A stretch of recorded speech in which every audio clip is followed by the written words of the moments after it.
Hi, it's Fias Taro. Hello, collective. So, love reading ngayong December. Okay? So, yeah. So, natapos na tayo. Oo, hanggang kay Pisces.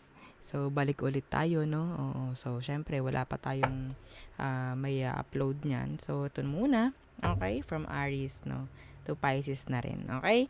So, no signs ang kailangan every time na manonood or makikinig ng collective reading. Okay?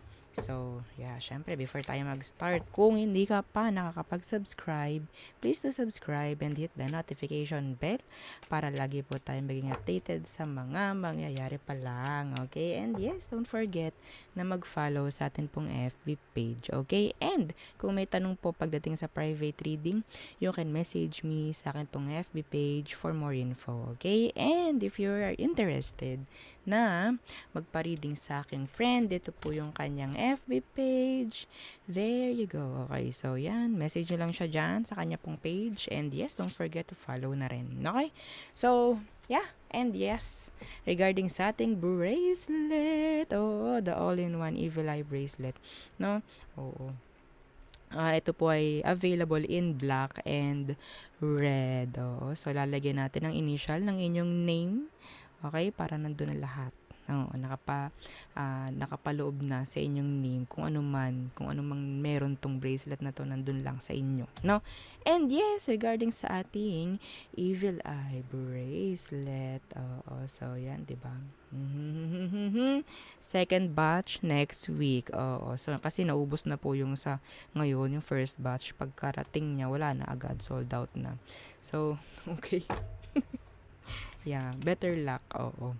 Better luck next time. O, di ba? Yes. Okay.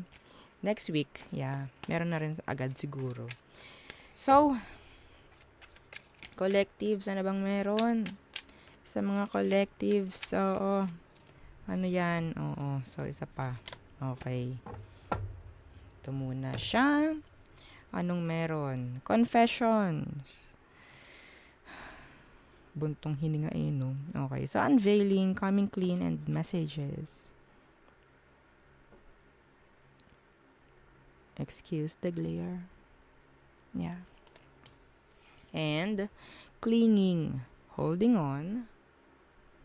Okay.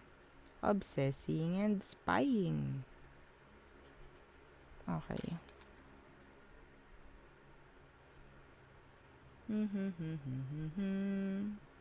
Okay. So, ano meron dito? Confessions and clinging.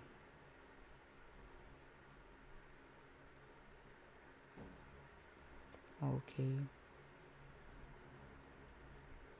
So, tingnan natin, kunin natin kung ano bang meron talaga sa tarot. Ano bang situation meron ang mga collectives?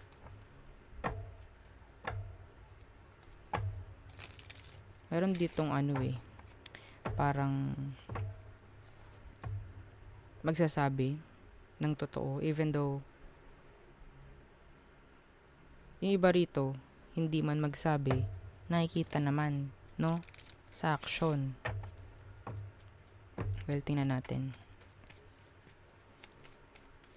Ayoko mag-draw lang ng conclusion dito. Okay. Ano bang situation meron? Mga collectives. Yeah, the tower. And ay, okay. So, ito na. Ito na. Ito na. Ito na. Doobie-doobie-doo. Okay. Collectives. Merong umamin. May pag-amin na nangyari.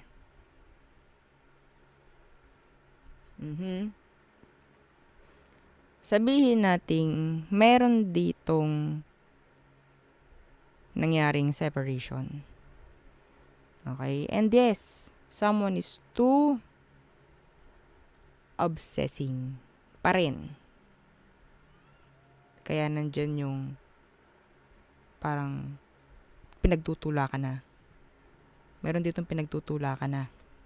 Yeah, strength. Okay? Meron na ditong pinagtutulakan. Collectives.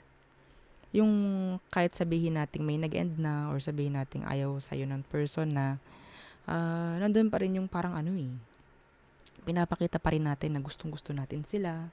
So, may tendency na parang kawawain tayo niyan. Kakawawain tayo nito. Kung sino man tong taong to, you're feeding their ego. Yeah. You're feeding their ego. You're feeding a monster. You are feeding a monster.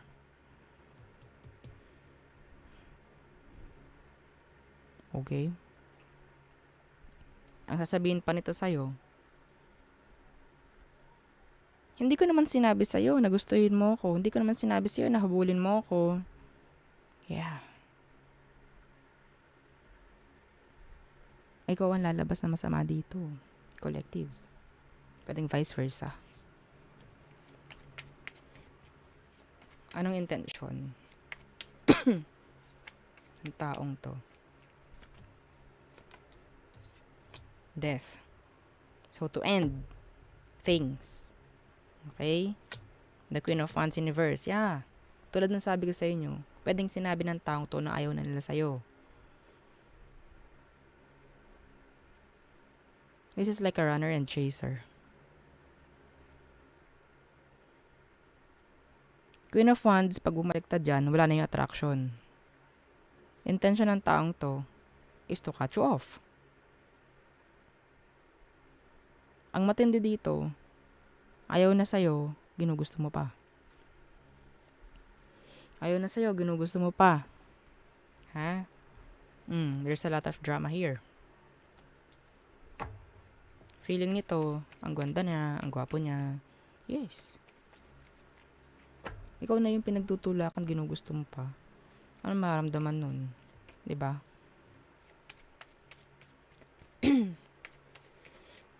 Next action niya towards you. The Four of Wands in reverse. Yeah. And the Three of Swords in reverse. Hindi to para makipag-connect. Ang mahirap dito, gamitin yan. Yeah, yung emosyon mo, gagamitin niya yan. Sana wag na tayong dumating sa ganun. Real talk lang.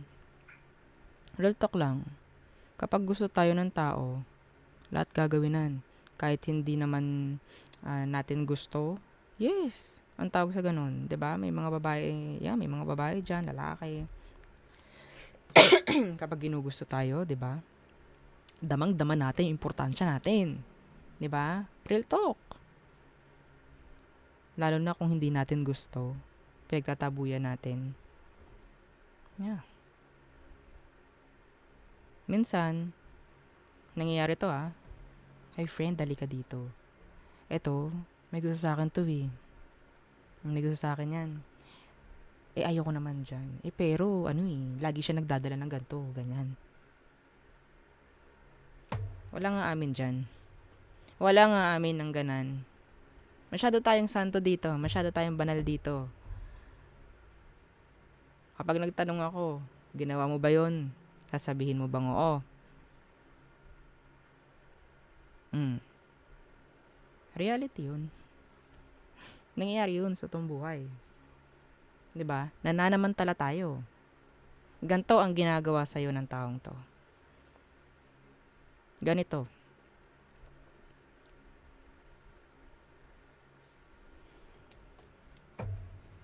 Okay?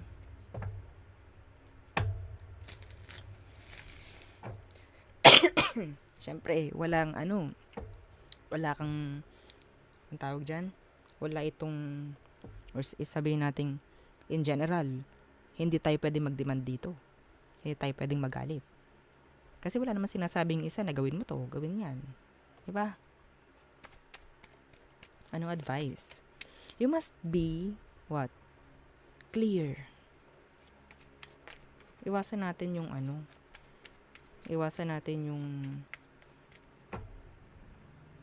magpaasa if ever ikaw yung nagawa nito. Yes. Para yun nga, sabi ko, a runner and a chaser. Kung ayaw nyo sa kanya, sabihin nyo. Hindi yung gagamitin yung tao dahil may ibinibigay sa'yo palagi, ganyan. Naramdaman mo yung importansya mo. Well, diba? Nanggagamit tayo pag ganun. Yeah, I don't know kung sinong kinakausap ko rito. Ikaw ba, collectives? Or yung person mo? Advice. Yeah, the Two of Swords, Universe. And yes, you need to decide. Hindi natin pwedeng paasahin. Avoid natin yung pagpapaasa. Ikaw, kung sa'yo ginagawa to, okay? Kung sa'yo ginagawa to, at pakaramdam mo, nagiging option ka, huwag mong gawin yun. Okay? Hindi ka makita ng clarity, hindi mo makita kung gusto ka rin ba niya or what. May pag-asa pa ba or what. Hindi mo na para isipin yun, hindi mo na para itanong yun kung malinaw. No? So, decide pag may time. Gawa-gawa ng plano pag may time. No? Ace of Cups. What's this? Energy of self-love. Okay? So, there. Yun po ang ating reading for the collective. So, thank you. Bye.